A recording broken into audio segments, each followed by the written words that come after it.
Hello, this is Storm Elga Gaming. So, it's been a while since I made a last rant or discussion video. And and today, as you see in the thumbnail, I wanted to talk about something I've been thinking about since the war and how it evolved to what it is now. This is before the Ukraine counteroffensive, so maybe the thing is trying going to be broken by them, and they're going to be a war movement until the next time they have to do trench warfare. But regardless, so trench warfare, possibly one of the worst things to happen to a conflict for both sides, since they would have to basically a siege warfare, but on a grander scale, and with no lines changing, and both enemies throwing artillery shells, airplanes at each other until one breaks, and they could. But sometimes, even if you break through a line, you can't break out of it, and it's been a whole thing. And I didn't think in that there has been a shocking amount of wars since before World War One, after World War One, that that has been a trench warfare. First, there is the Iraq-Iran war. Then there was, heck, even another recent war that isn't much talked about, the Tigray War. That one actually had a lot of trench warfare from witnesses and charges from thousands of soldiers to their deaths. But as a concept, trench warfare are two sides in their own trenches, fight trenches, and between them is the no man's land. And usually attacking in no man's land is pretty much suicide most of the time if you don't know what you're doing. And you think with all the technology we have now, with tanks and aircraft and more weaponry for the infantry, that we finally made sure that no wars would be able to have that. But surprise, surprise, we still have conflicts where we have infantry stuck in trenches for a lot of time, and hoping not to get shelled to death. And this stuff happened before, and it's not surprising when armies have to encamp themselves. Like we've seen militaries encamp themselves all the time. We're making foxholes and stuff like that. But trench warfare is basically a very static type of warfare. It's basically a warfare that will be seen by Sun Tzu and Clausewitz as the worst case scenario when it comes to a conflict. It's basically the conflict where you don't want to be in. You lose thousands, hundreds of men each day. You lose. You nothing happens. You have to happens in the conflict that makes the population not happy with you.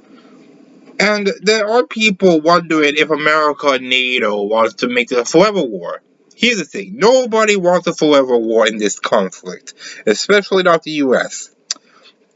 There is a difference between an insurgency forever war and a modern conflict like this. Because America has to deal with an insurgency that simply just won't die.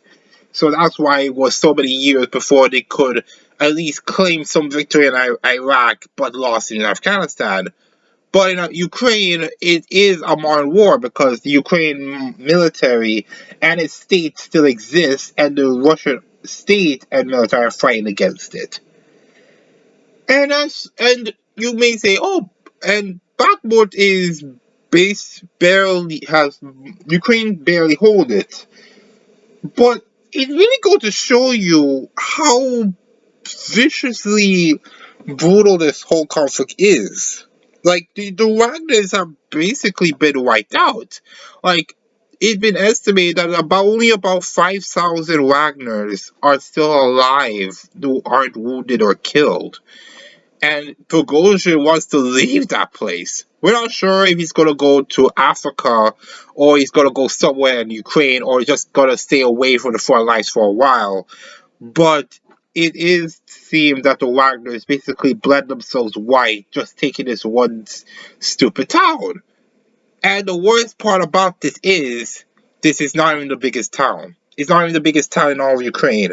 The towns before, after it, are way larger, have been fortified to hell and back by the Ukrainians, and now the Ukrainians have higher ground over Bakhmut, and the flanks of Bakhmut are also being endangered, and the Russians conscripts that they have sent to the flanks basically have no stomach to fight and just been running like they have no tomorrow.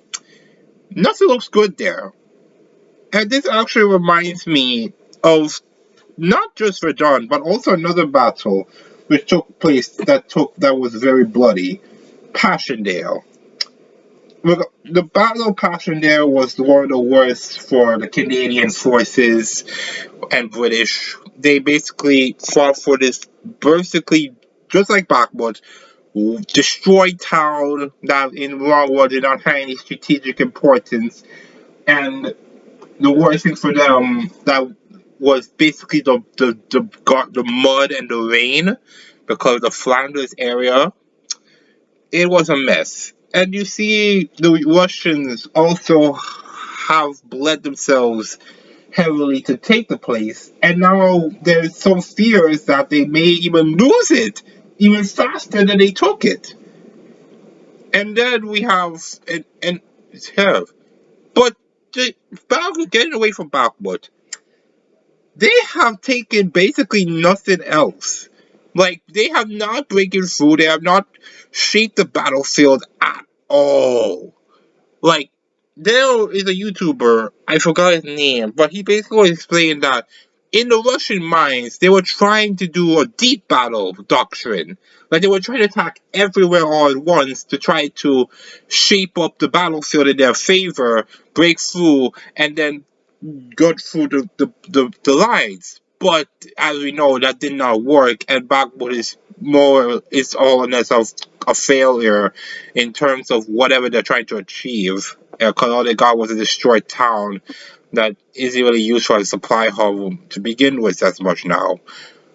And then I watched this historian in Glance points out that the whole area of Donbass, is the worst area to attack.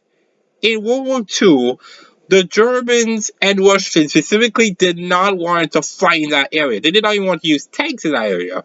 And because the Germans just left the place during the war, and when a Soviet commander had to go through that area to conquer it back and clear it of any Germans left, he said that this was the worst place to be in because there's rivers, there's gullies and marshes, there's lots, and the mud. It was worse. And then I'm wondering, wow, no wonder the Russian advanced in that place is so pitiful, because it's not the good place to even attack to begin with. No wonder the Ukrainians are able to hold the Donbass for so long, from 2014 until now, because the place is basically a fortress, and they can't outflank it anymore because of what happened in Kharkiv. So now it's just stuck in a trench war that Russia doesn't want to be in, and Russian conscripts are being poorly trained, poorly motivated. When they're being attacked by Ukrainian assault troops, they just run. Like, the video showed them just fleeing their positions, barely putting up a fight with the occasional emplacement. And it's really concerning for the Russians now that they do not have the type of troops to hold the place, and they're now sending whatever's left of the VDV to the area. And this really goes back to and then, well, okay, I'm sorry, I've been rambling on, but the trench war that's happened in Ukraine, it's very fascinating to watch. It's like you wouldn't think us in history would see a World War One style trench war that trench warfare, actually see men go through trench warfare both through drones and through personal cameras. And I watch these videos of Ukrainians clearing out a trench, and I'm like, this is what a British or French soldier would have to deal with when they were fighting against the Germans in those trenches in Flanders or the Champagne.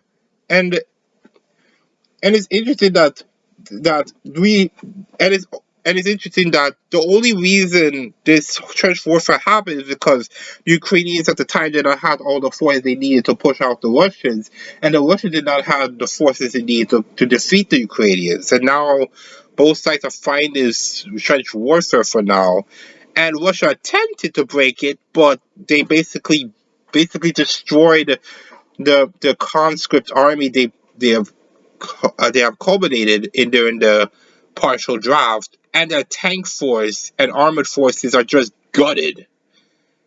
So the war is just like this now. The war, and now the Russians are very fearful of what's gonna happen in this summer because the Ukrainians will going to launch this offensive, and if the performance of those conscripts are anything to go by, well, they may just lose Melitopol in a month of fighting by this rate because it's interesting because it seems that Russian soldiers are not all trained the same. And I don't mean and I mean like they basically are trained province to state in the Russian Federation. Because those states are responsible for training the men in those places to then send them off to the front. So there's this reason why some of them have poor equipment, some of them are better trained slightly, and because of the inequality of the forces and the lack of integration and of how the defenses are not as strong as they should be, there isn't much hope for them to actually hold a line if they could. And then they would have to and then because of the Russian Legion now going in border raids against the Russian Federation, Putin would have to take those soldiers from Ukraine to the Russian front line, to the Russian borders, or else be humiliated by these legions. Like Ukraine's not even that far from Moscow, and if Russia can't defend its borders, what? How is that to say to his people that he's trying to win over? Over. It's kind of embarrassing for him. I'm gonna talk about other stuff, but this is just a short rant. I just want to talk about this. So, see you guys next one. See ya.